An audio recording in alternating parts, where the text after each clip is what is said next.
reason why you ask them if there's grenades or whatever it was you asked them, bazookas in your car? Because have you ever pulled over anybody and they had bazookas? No.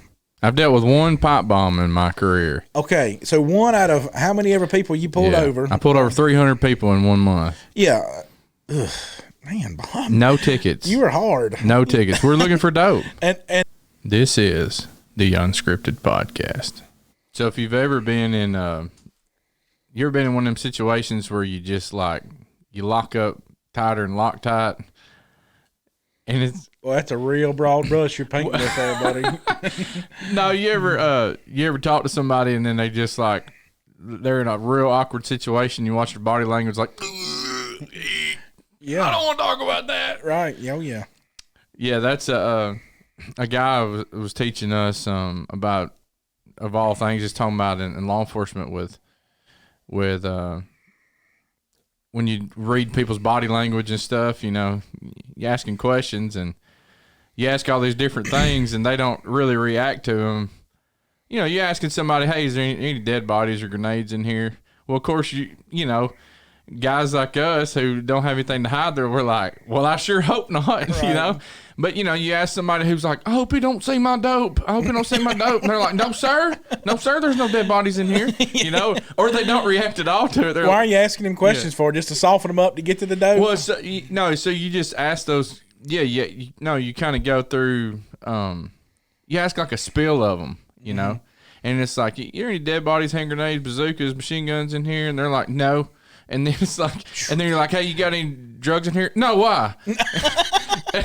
And so that's you know, you get whatever it might be, and everybody's different, but you can definitely tell their body language and what's going on, and is that something they teach you? Well, yeah, because I mean, if there's any dope in your car, you be like, or if a police officer asks you that, then you're like, no, right. You know, no, why? No, I left that at home with the grenades. Yeah, that's right. Yeah, but that's just the whole thing. And so, anyways, he was talking about those things with body language, but. So I love reading people's body language, and you just sometimes when the guys, that's one thing I love about doing this podcast with you is like it's all unscripted, and so for those of you who are watching, I guess first of all, if you've ever been in one of those real bad situations or where the police are asking you for dope, no, where somebody comes and they're like, hey man, can the preacher's gone, can you preach this morning? What? You know, or can you do the Lord? Can you preside over the Lord's Supper? When? When? 2 months from now? Is that in the spring? Yeah, right. And so, if you ever been put in one of those situations, or you've ever you've seen somebody get all wound tight right quick, just hit that like and subscribe button. But so today we're talking about we're just kind of going back. It's the start of a new year, and so we focus in on things and what we're wanting to try to do with the podcast, not be unscripted, but we certainly want to plan some things out. And so why don't you tell them a little bit about that, Chris? Yeah, well, you know, it's this, you know, we all live to some degree. Yes, we do. I'm trying to sound real smart. Don't mess it up, all right? I'm good at messing you up on that stuff. No, it's actually when I open my mouth, I'm real good at messing me up on it. Now, we all live this life where the Lord has, where we want to be effective. Mm-hmm. You know, I really believe that most of our brothers and sisters, and I mean just flat out, just about all of them, really want to be effective for the Lord, and they just don't really. They really haven't learned how to practice this sort of unscripted life, you know, and that's one of the reasons, you know, if we're going to be honest, one of the reasons why we can keep doing the Unscripted Podcast is because it really doesn't require a lot of planning and forethought on our behalf. Yeah, right? That was one thing that we decided. So I guess how this podcast was begun, and then I'll let you continue, was I had some guys reach out to me from Ministry League and said, hey, what do you think about starting a podcast? And I thought, well, I'm only going to do one if Chris can do one with me. And so that was my thought, was to do that. And then, you know, we were trying to, you can go back and listen to our first ones, and, you know, it took us a couple episodes to get to where we were actually called Unscripted, but But that was our goal. Was we were right in the middle of COVID had just hit. We're trying to do live stream services. We're trying to pre-record some and edit video. And then we're also trying to seek and save the lost and meet the needs of people and have our families. And so this podcast was born with the idea that said, we're not doing a bunch of planning and all this kind of stuff. We're just going to be... Yeah, don't want it to be a burden. Two regular guys coming in and just talking about the Bible. Yeah, and so, what we want people to do or gain or see or encourage is that...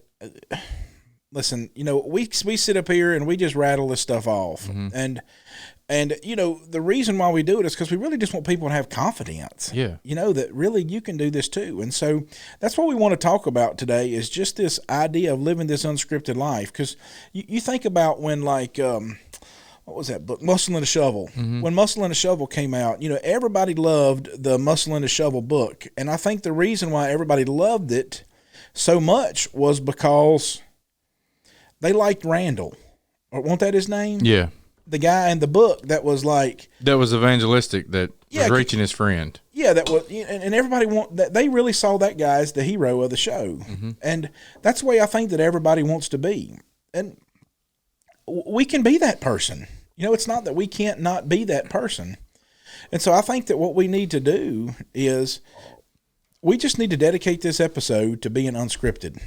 Yeah, and we also want to dedicate at least some episodes in this year to answering questions unscripted from you people. And so we've asked our congregation if they would have submitted questions, and they certainly did for us to address.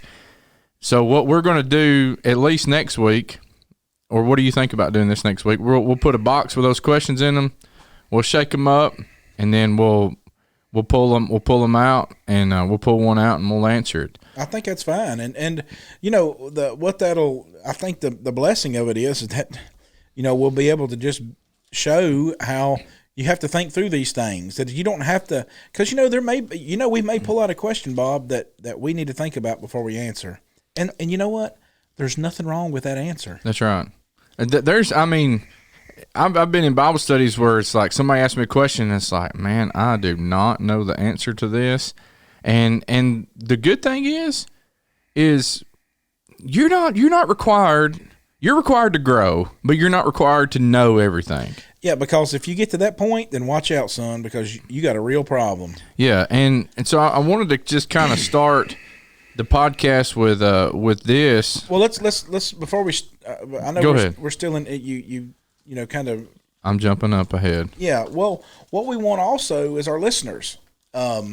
If you've got a question that you want us to ask, that you want answered, hey, just send us in a video. We're gonna put your video clips on here too. Just grab your cell phone, go to the Unscripted Podcast page, hit a message on there on the Facebook page and say, hey, I've got this Bible question I get asked at work or at school, and I just like to know the best way to answer that, or from you guys' opinion. And that's all we're going to give you is hopefully we're going to give you the scriptures and in our opinion, the best way to answer it from the scriptures. That's right. And so do an unscripted video. It doesn't have to be anything fancy. Just like Chris showed, pull up your video and shoot them and say, hey, we want help answering this question, or what do you think? Now, we don't want the real hard ones. Yeah, we would like to not look like dummies. Yeah, okay? we want the easy ones. Remember, we're untrained and uneducated guys. That's right.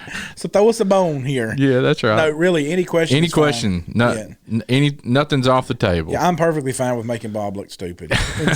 Well, we will, but that's good. That's always going to happen. And so send those in, and we hope that we can help you in some kind of way. And so Peter talked about this in 1 Peter 3 and verse 15. Well, that's the verse I was. Sorry, Chris. Yeah, and that's what he's just saying is sanctify the Lord in your hearts, and always be ready to give a defense. So why does he say sanctify him? You need to set him apart. Yeah, you got to give him a real special spot. That's right. And I don't mean like he doesn't mean like like give God his spot and give, the saints their spot and, that type of thing. But what he's saying is you set God apart in your heart. You give God this preeminence. Paul uses this term when Christ comes, who is our all. This idea that if there's, you preached that sermon, I don't remember when it was, beginning of the year or something, or end of the year last year, that, if wherever we try to put God in perspective, if we try to put him second, or we try to put him with something real close, he's always going to be in competition. So if we just set him apart in our heart, if we just set our minds on this idea that I'm going to look all the way down the road and I'm going to set Lord in my heart, and that's what I'm going to focus on, is that one thing: sanctify him in your heart. And then what's he say? Yeah, and always be ready. Yeah. So when's that? Always, baby. And that's the thing, is he says, always be ready to give a defense to everyone who asks you a reason for the hope that is in you, with meekness and fear. You know what I think about when I think about meek? I think about, so I heard this guy preach this lesson one time, and he was talking about meekness, and he was using this idea that meekness is really, it's the perfect amount. Like, we think about it as, like we say, strength under control or something like that sometimes. And like, I think that what that does is it kind of paints a different picture. Like you could take a dude that could bench press 400 pounds. Like, you ever been around somebody, like when I used to go to this gym back home, and I remember this, this guy, I was watching him stack 45s on the bench. And, when he's one of them big old meathead, protein head dudes. Oh yeah. Yeah. Eats a Volkswagen every day, right. Of chicken. And he looked at me and he said, "Can you spot me?" And I said, "No." I mean, like, I can watch you choke it's to not death. that I don't want to. Yeah. It's that if you pick that up and it's 400, I think it was 475 or something, and you pull that off of there and you can't get it up. Look here, bud, I can't deadlift that. Yeah. I'm sorry, but you're going to die. And so, like, I can watch you choke to death. That's about the best I can do for you. And so we kind of paint this picture of that big old boy. His name was Toe, Toe. And I remember when he picks that last thing name Mater. When he picks that thing up off the rack and sets it up there, all the dumbbell rack was behind him, and we were on the second floor. Down on the first floor was all the cardio stuff, I reckon, from the running and everything, bouncing the floor. And so when he picks that thing up, all them dumbbells were on the, just that regular angle iron rack that they make them out of. And this was metal. When he picked that thing up and he set it off there, and it was, you could hear the dumbbells rattling on that thing all the way down. And I was thinking, oh, buddy, man, if this guy can't do it, because me and another guy were on both sides of it at that point. Right. And we're all fixing to go through this floor. Well, we think about meekness as like that old boy right there laying down and letting somebody beat on him. That is not what it is. Meekness is that old boy that could bench press about 500 pounds. Holding a baby. Is holding a baby, or is in a fight, right? Now, he could take that fight and he could squeeze somebody's head to pop like a coconut, right? Yeah. Yeah, what if he's in a big argument with his child, who's 22 and knows it all? Yeah, and done swole up on him, and then already hit his daddy in the face. Yeah, and so that's what real meekness is. It's using your strength in a very controlled fashion. It's like the doctor prescribed, X amount of vitamins and stuff like that we're supposed to take for this. When we had the COVID a couple of weeks ago, he told me to take this and that, and this amount of vitamin C and that. Now, I could have chose, Jessica went to the town and Sam Ranger, one of our members, went and got me some vitamins and stuff like that. And I could have chose to take, whatever I wanted to. But he told me exactly what I needed. That's what the idea of meekness is that it's proportioning or doling out exactly what's needed. And so that's what we're talking about. There's always this huge temptation in our lives to where we want to, when there's a Bible question or when there's a... Oh, yeah, I want to be able to give all 176 verses that pertain to that topic. Yeah, and some of it is I want them to know the truth. Some of it is I want them to know how smart I am. Some of it is is I want to make sure that I'm doing a sufficient job, in covering this topic. And some of it's pride. I don't want somebody to see me fail. That's what I'm saying. That's what I mentioned the second one. I want them to know how smart I am. And so, but really, Peter says it's with meekness and what? Fear. And fear. And so, what the reason why, number one, you dole it out the way it needs to be doled out is because you got to understand what they need to be prescribed. Well, the reason why you ask them if there's grenades or whatever it was you asked them, bazookas in your car, because have you ever pulled over anybody and they had bazookas? No.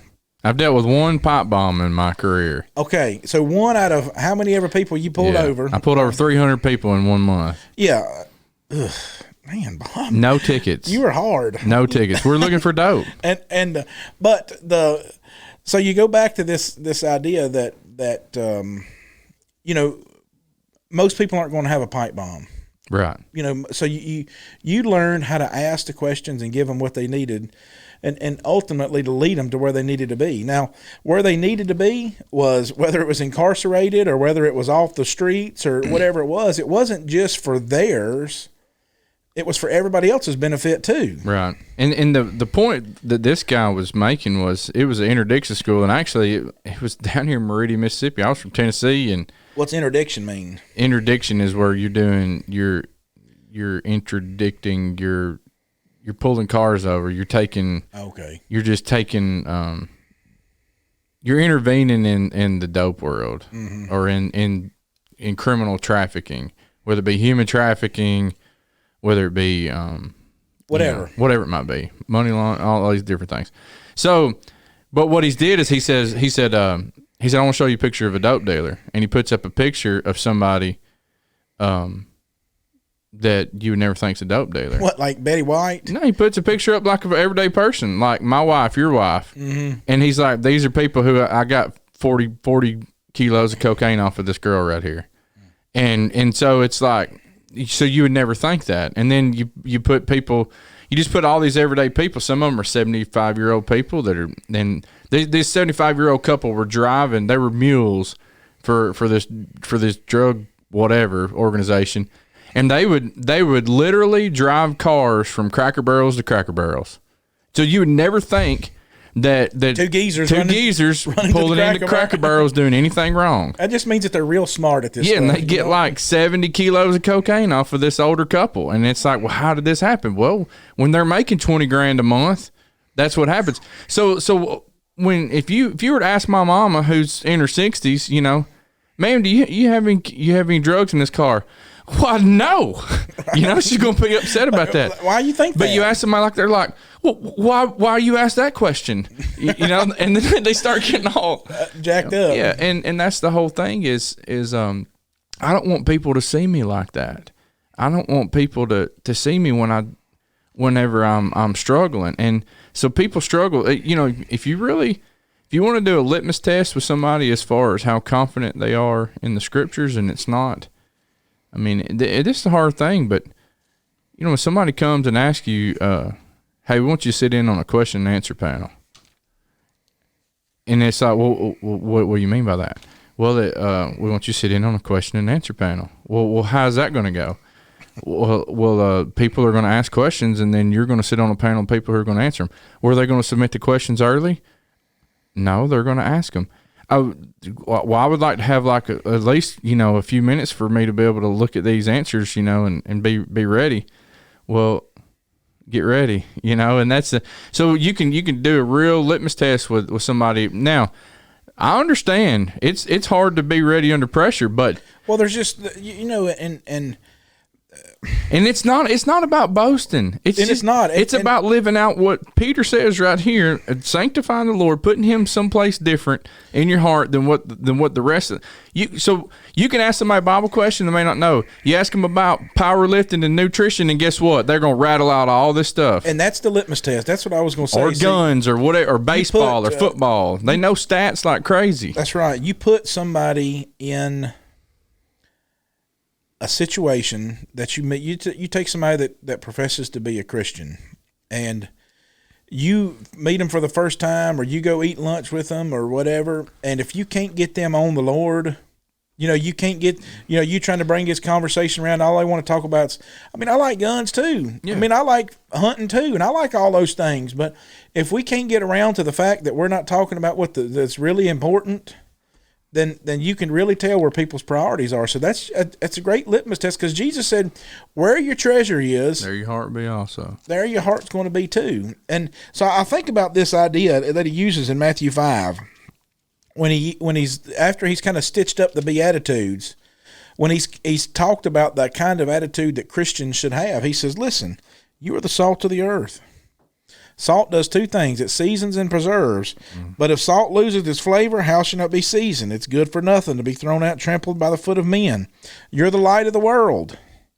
A city that's set on a hill and cannot be hidden. Nor do they light a lamp and put it under a basket, but on a lampstand. It gives light to all who are in the house. Let your light so shine before men that they see your good works and glorify your Father which is in heaven. So the Lord just kind of draws us to this idea that if you are my people, you're like a city that people pass by in the night, that you can't hide yourself from them.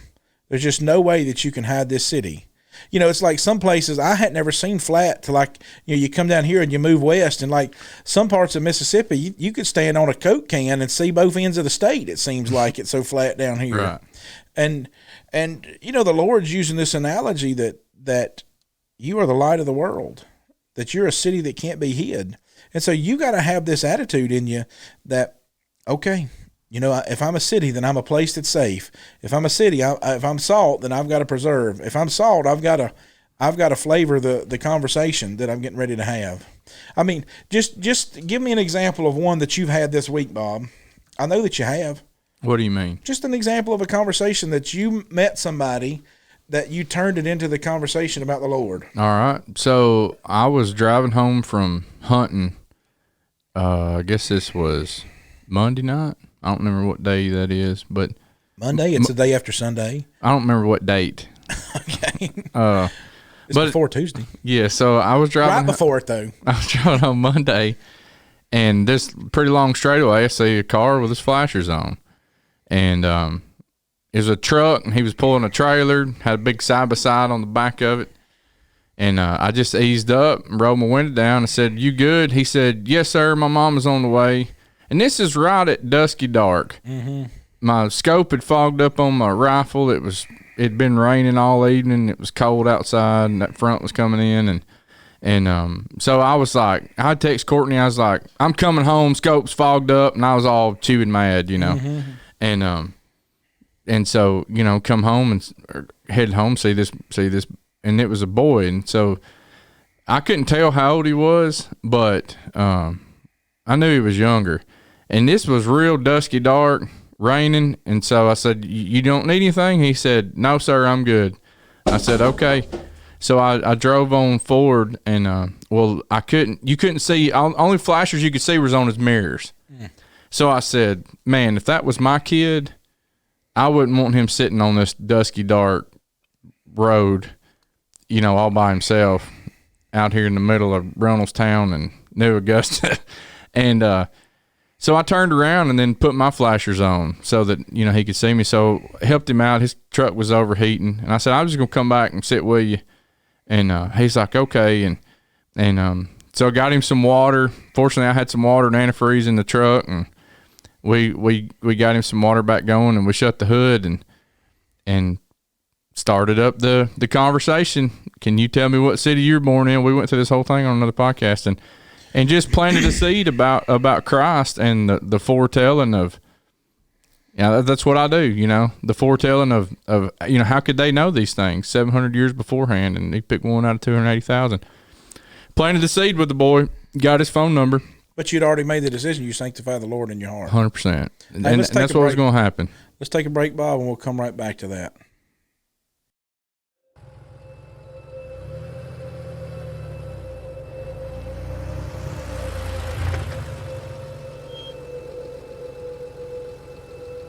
The last couple of years feels like we're cast in a movie, but we don't understand which part we play in it. It seems like the line between who's the hero and the villain have been blurred.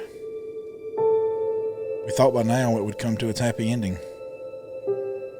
I suppose that that's because we're looking at life like it's a short sitcom, when really, it's an epic tale. We really just needed to look down the road farther, and who we are right now doesn't define us. So who's really been directing our path then? It's time we consider the source. Living in the right now, I'll never see what I can become. We see the Lord as our director, and He's weaving an epic tale where we all play an important part. My short-term losses, He turns into long-term gains. You've listened to all the rhetoric, and you've tried all the fads, and nothing worked. Because all those things were focused on the momentary. It's time to have an eternal vision. And your story can start with us today and finally become the new you in 22.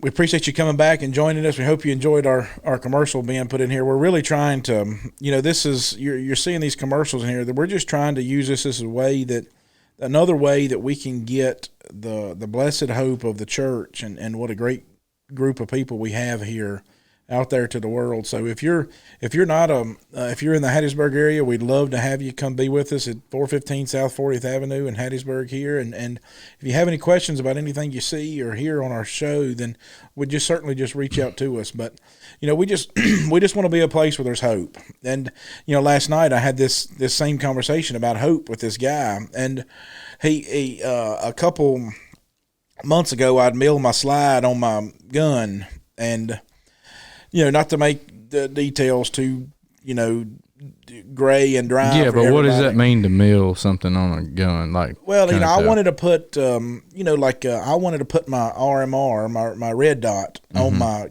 concealed carry gun, the one I carry with me all the time. Mm-hmm. And so, there's, I just machined the top of my slide to fit my red dot specifically. I got in touch with the company, and they sent me the specs on it, and I custom made it. I custom made it. I wanted it a certain way. All right, here, I'll tell y'all what Chris did. Chris put 20 years worth of machining onto his slide of his Glock, and then wowed a gun dealer dude with it. No, I'm talking. And we're really, so Chris is being humble. He's being scripture, but what you did is you did an awesome job on it, because I saw it, and there's really not a whole lot that are like it. So if you want your gun done, no, I'm just kidding. So I went to that's how it kind of started. Is I went to the gun store, and I needed a screw. I thought they may have it, and I had them ordered, and I thought, well, I'd like to go on and get it on there. And instead of my, because I blued the tops, I weren't really worried about it rusting, but, it's just as awkward to have that big chunk milled out of the top of your slide and carried it in your pocket. And so I thought, well, I'll go to the gun store. Well, he saw it, and he just really, he just liked the way that I did it. And so he said, how much work how many do you want to do? I said, including that one? He said, yeah. I said, that one. And he said, well, I could stack up work for you. I was like, well, I'm fine. I mean, if you'd like to do it, bring your Bible, and I'll show you how to do it. But ever since then, so I gave him my card. Ever since then, I keep getting these phone calls from people. Hey, are you that gunsmith out there in Petal? And I told the guys, like, where did you get my number? From the gun store over here. And I said, what's it say on the card? It says evangelist. I said, well, that's what I do then. Mm-hmm. And he said, well, I thought you was a gunsmith. I said, what's that card say? He said, well, evangelist. I said, what do you got? What is your challenge? And so he told me this guy there's this new caliber rifle out there. It's a 6.8, which measures about 270 or so, 270. 6.8 Creedmoor. Well, they got all these different ones. Winchester and Creedmoor. And so it's chambered, it's in a hunting rifle. Mm-hmm. And he wanted to put a muzzle brake on the end of his barrel. I said, well, just bring it out here and let's look at it. Well, he brought it out to the house, and he wanted a 5/8 24 thread. I mean, a 28 thread on it. Yes, because we all know what that means. Well, the barrel was already 5/8, and so we know what that means too. Anyways, you couldn't do it. Yeah, if I'd have cut it down, I said, now listen, I said, I can do this, but it's going to be unsafe. And so I'm not comfortable doing it. And I said, I just got a responsibility, to keep my conscience clean and yours too. And I said, I just want to make sure that, we look out for each other. And I said, there's a better way that we can look out for each other. And so I'd opened the door to kind of, talking to him. So we spent, he got there at 5 o'clock. I got home yesterday right at 5. He showed up wanting a gun, a muzzle brake put on his gun, and he left with a Bible study. Well, and that's what, and because it was like at 6:30, Jessica texted me. It was like, "Do you want supper?" Yeah. But what was good was that we're just in my shop. It's just me and him. There's no, and there's no need for me to there's no need for me to try to look cool or anything like that, because it's just him and I. There's no audience there. It's just an audience of two. And, we can have this conversation about the Lord and about responsibility. And I got to talk to him about, and what was interesting was he said, I just think that a lot of religion today points to the fact that we're all messed up. And I just don't think I believe that. And I said, the Bible doesn't teach that either. Let's look at what the Bible has to say about that. Inherently, what we need is the ability to make better decisions and let the Lord cover the rest with the blood of his Son. And he looked at me like, you have put in words the thing that I believe my whole life. And I when he done that, I said, it really wasn't me. It was really just what the scriptures said. And so it's all we're talking about. Now, I told him I was preaching Sunday, he can come be with us, and we're going to get together again, but the blessing of it is that, it's just a ready-made opportunity. If you, and that's the whole thing. And I'm not a gunsmith. Right. I'm not. I mean, like, I don't do this. I mean, I can do it because it's just machine work, but I just like you pulling over your truck. I mean, you had water and antifreeze.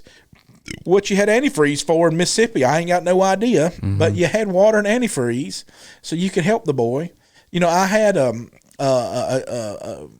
maybe the ability to help this guy, and so I don't mind helping somebody to do that. I got another guy going to bring a shaft by tonight for thinks his shaft out of his tractor is bent. Well, I'll just chuck it up in a lathe and we'll know in 5 minutes whether his shaft is bent. But I also need to talk to him about something else. And so this gives me a perfect opportunity where we can talk about something that we need to talk about that is just private. And it's not that, we're talking about, trying to look smart or trying to look so intelligent or anything like that, but just trying to get everybody that we can to heaven. That's the unscripted life that we're talking about living. Yeah, and I remember us having a specific conversation about your shop.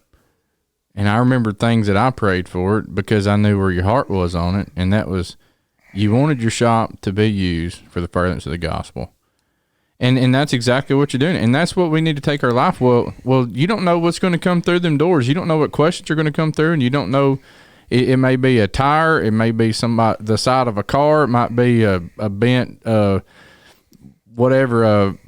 hog shaft. Yeah, right. that you helped me with. Yeah. And, or it might be a twisted one like what Tom had. But ultimately, we have, it may be a Bible study. It might be a debate on baptism from two teenage boys, and they're in your shop class. And, that was an awesome moment for me to get to witness was two young men, having a debate on, and they did. And that was the whole thing too, that when you had Aiden and Carson, you said, hey, I want y'all to be ready to defend either side of this, is baptism necessary for salvation? Well, they had to do it unscripted because they didn't know which side they were going to defend going into it, and they had to, what would we do, flip a coin or draw a number or something. Anyways, that's how it was decided. But that's I think about this, that you as a Christian, the question that you have to ask yourself right now is, am I serving the Lord? And if the answer is no to that, then that needs to change. And if the answer is yes to that, then I want to encourage you with this scripture. 2 Timothy chapter 2 and verse 24, it says, and a servant of the Lord must not quarrel. Now, don't be fighting, but be gentle to all, able to teach, patient, in humility, correcting those who are in opposition, if God perhaps will grant them repentance so that they may know the truth and that they may come to their senses and escape the snare of the devil, having been taken captive by him to do his will. A servant of the Lord needs to be able to teach and needs to be able to correct. And so what we have to realize, so many times we go, oh, well, my preacher will know the answer to that question, so can I set you up with can I get you to study with him? Well, no. Well, I went going through some weight loss stuff and was having some success. You know how it is, ups and downs. Well, some guy called me up and said, what are you doing? I said, well, I have this life coach, blah, blah, blah, and this program or whatever, and I can put you in touch with him. He didn't want in touch with him. The reason is because he knew me. Mm-hmm. And that's the whole thing, is like people don't know your preacher. They know you. Mm-hmm. And so if you're a servant of the Lord, you need to be able to teach. Yeah. And this is not this is one of those things that we've got to understand, that this is the real doctrine of Christianity, that this is what the Lord requires of us. He doesn't require you to know every answer, but he requires you to be ready to be able to give an answer. Now, he doesn't say you have to give the book, chapter, and verse, but when you got an opportunity in front of you, and there's no script to your life, when you have an opportunity in front of you, you have got to be able to give an account. Now, I can promise you one thing, Bob, and this is the truth, and everybody that's ever done it can tell you, that the more you do it, the better you're going to be at it, and the more comfortable you're going to be with it. Yeah, and a lot of that is because you have wisdom, because you've had to. Whenever I prayed to the Lord that I would be effective, what he generally put in my life was somebody who was smarter than me, or somebody who would challenge me in my faith. And so what happened is I got those questions that I didn't know how to answer, and I had to swallow my pride in humility, right? Mm-hmm. In humility, correcting those. Well, hey, I don't have an answer for you right now, but let's study about that. Let's use these next 3 days and let's study on this topic, and then let's come back together on it. Well, what's wrong with saying that? And what you've done is you've shown them humility. You've shown them that you're interested in what they have to say. You're showing them that what they're talking about has value. I mean, all these things. But ultimately, it's because you sanctify the Lord God in your heart. Yeah, and think about this too. Another question. There's two questions that I asked the church up in Kentucky, because we went up there and cut some trees and things, and I got to teach their Bible class on Wednesday night. And two questions that I asked: one, are you a servant of the Lord? And then, now this was, granted, this is like 3 days before Christmas, And I got to ask them, are you a servant of the Lord? And then the second question is, are you faithful to the Lord? And we've defined those. We've placed our own definition on those in society, instead of letting the Bible place the definition on those. And and so Timothy, we know about the servant of the Lord is able to teach. Well, look what he says in 2 Timothy 2. You therefore, my son, this is something that I talked to our youth group about recently. Be strong in the grace that's in Christ Jesus. And the things you have heard from me among many witnesses, commit these to faithful men who will be able to teach others also. We put a faithfulness stamp on people who have come to, if they're there on Sunday night too. Boy, man, they're faithful. They're the cream of the crop, baby. Well, what does he say that a faithful man's able to do right here? Faithful men, they're able to teach others also. Mm-hmm. And so the Lord's committed his word to you. He says commit. Commit this. Yeah. Commit this to faithful man. Yeah, that's a pretty big. What you've done with commit is that you have then not unscripted them, but conscripted them. You have then. What do you mean by that? You have placed it as a charge before them. Yeah. Like when Psalm 110 and verse 4, it uses this idea that we are a volunteer army. That the troops will be ready, that we've conscripted ourselves. Troops will be what? Your troops will be ready on the day of your power. Yeah. As a dew of the morning, they'll have the strength of their youth. And, what he's saying is that it's an army. We sing the song, I'm in the Lord's army. Yeah. Well, yes, sir. We joined that army. And so when Paul uses this word right here, the things that I'm committing to you, commit to faithful men. Charge them with this thing. Help them understand their responsibility and give them this, as it were, marching orders. Because what he's trying to get them to see is that it's not just about giving them information. Paul didn't say, the things that you heard from me, tell other people about it also. He didn't say that. He said, the things that you heard from me among many witnesses, commit these to faithful men who will be able to teach others also. Commit it to them, right? Yeah, so you've laid it at their feet. You've got this charge that they're given, and it's your responsibility to make sure that they're carrying it out. And the description of their life is that the people who are getting that, they're faithful. That's right. That's the description of that kind of person. And so, and they've got an unscripted life. And you better live it, and you better live it for the Lord. And we hope that you'll take this and you'll be committed and live that unscripted life.